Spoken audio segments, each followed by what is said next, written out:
Chapter 67. Please take me far, far away. Hurry up, I need to leave today. This feeling mustn't last. Please, let's go nowhere fast. She was so deeply engrossed in her thoughts and in her sorrow that at first she didn't understand what she heard. After a while, she realized it was an engine. She stood up carefully so she would not hurt her hand. What would she do? She needed help. On the other hand, the driver could be a dangerous weirdo who would rape her and beat her up. After the assault, she didn't dare to trust strangers anymore. But did she really have a choice? She couldn't get away from here without help, and no one, including herself, knew where she was. When the sound came closer, she saw a headlight. Just one. She sighed with relief. A motorcycle. That felt safer. Motorcyclists help each other out. She got out in the middle of the road and waved with both arms. The motorcycle slowed her down. It was a Honda Transalp. A perfect bike for roads like these. The motorcyclist stopped a few meters in front of her. He took off his helmet, and to her surprise, she saw that it was Diego. He had his black hair gathered in a ponytail, and the black leather suit fit him like a second skin. Surprised, she said the first thing that popped into her mind, "I thought you had a Harley." His mouth twitched. Later she would learn that was his way of smiling, before replying, "I have a Harley, as well." He nodded at her motorcycle in the ditch. "Is it too broken to drive?" She turned and looked at it. "I don't know, I can't get it up, my hand." That was as far as she got, before he was by her motorcycle, grabbed the handlebars and lifted it as easily as if it were a bicycle. He put it on his stand and examined it carefully. Has some scratches, but it looks like you can drive. No, you can't. The brake won't work. Only now did she see that the handle for the front brake was bent, that the wire had been damaged. She looked at her hand. Diego did the same. "Did your hand get squeezed?" Apparently. Her fingers must have been squeezed between the brake lever and the handlebars when the motorcycle hit the ground. When she looked up, he was standing in front of her, holding her hand. "You need to put something cold on this hand. Did it happen a long time ago?" "I think so." She had no idea how much time had elapsed after she drove off the road. He stood silently in front of her. She looked at him with caution and curiosity. "I can fix the brake lever and the wire, but I need to get some tools to do that. But even if I fix the motorcycle, you can't drive with that hand. Shall I drive you home first?" "No."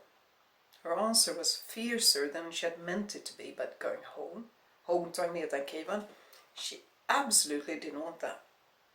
In a quieter voice, she mumbled, "I don't want to go home, I just want to get away." Without saying a word, he went back and got on his motorcycle. When he had put on his helmet, he looked at her, moved his head towards the pillion and said, "Come on." Come on? What was that supposed to mean? Where would he take her? Even as the question entered her head, she knew it didn't matter. He could take her anywhere, as long as it was somewhere else. She put on her helmet, sat down behind him. She put her arms around his leather-clad waist and gently put her injured hand in his lap. When he felt that she had sat down, he started the Honda and drove off. He drove like a god. It was as if he was one with his motorcycle and knew every curve in detail. He drove smoothly, quickly and skillfully, the way she dreamed she could drive. They rushed forward in the darkening summer night, and she wished they would go on forever. The journey ended sooner than she wanted. They drove up on a crest, and below them she saw something that looked like a gravel pit. In front of them was a precipice. He drove towards the edge. "He's insane!" She needn't have worried. He was not going to drive them to their deaths.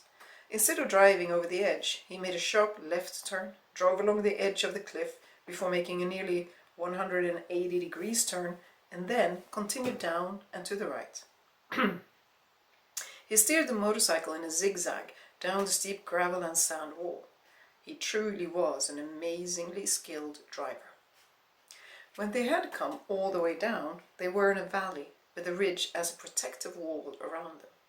At the bottom, there was an open, oval-shaped place, and in front of them there was a blue construction barracks. Next to it, a shed with 3 walls, a giant carport. Inside it, she saw his Harley Davidson, but also several other motorcycles. A Moto Guzzi, a Daytona, a BMW, a Suzuki. How could he afford so many? When he turned off the engine, she got off, and again, with difficulty, took off her helmet. He did the same and put the Transalp on its stand. When the sound of the engine was gone, the silence in the forest took over. Are they all yours? She nodded toward the carport. Not all of them. He walked towards the barracks. She stayed put for a few seconds, not knowing what to do. He went in and left the door open. She decided to interpret that as a sign that she could go in as well. Do you live here? She closed the door behind her. Sort of. He took off his leather suit and boots. While she took off her boots and leather jacket, she looked around. There were tools and workshop manuals all over the place. In the middle of the floor, on a newspaper, was an engine that he was working on. At one end of the barracks, to the left of the door, there was a bed with the long side against the wall. To the right of the door, there was a table flanked by 2 chairs and a stool. Between the bed and the door was a refrigerator, and by the wall opposite the door were some cabinets and shelves.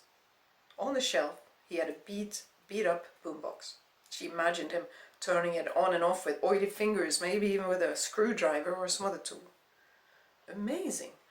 Imagine living like this, in the middle of nowhere, in an old building barracks, all alone.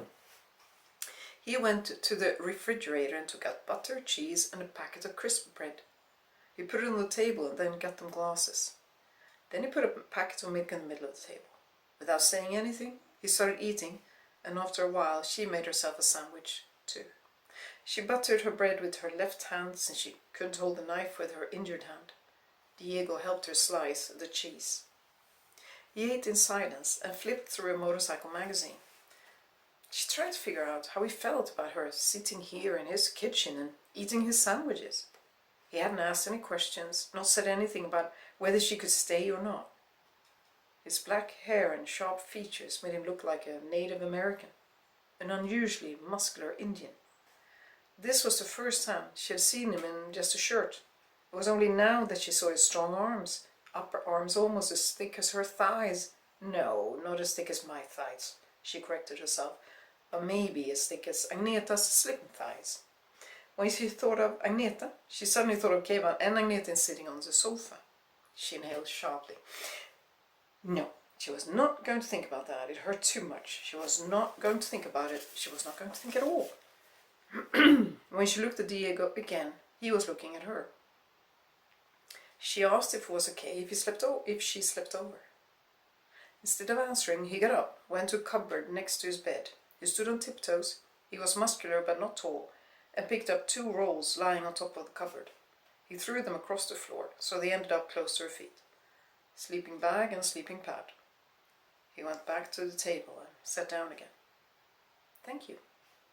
As they ate in silence, she looked out of the barracks' small windows and looked at the dark forest that stood so secure, so still around them. It felt good to sit here. She felt a sense of calm and security spreading inside of her. Here she could hide, while the rest of the world could do as it pleased.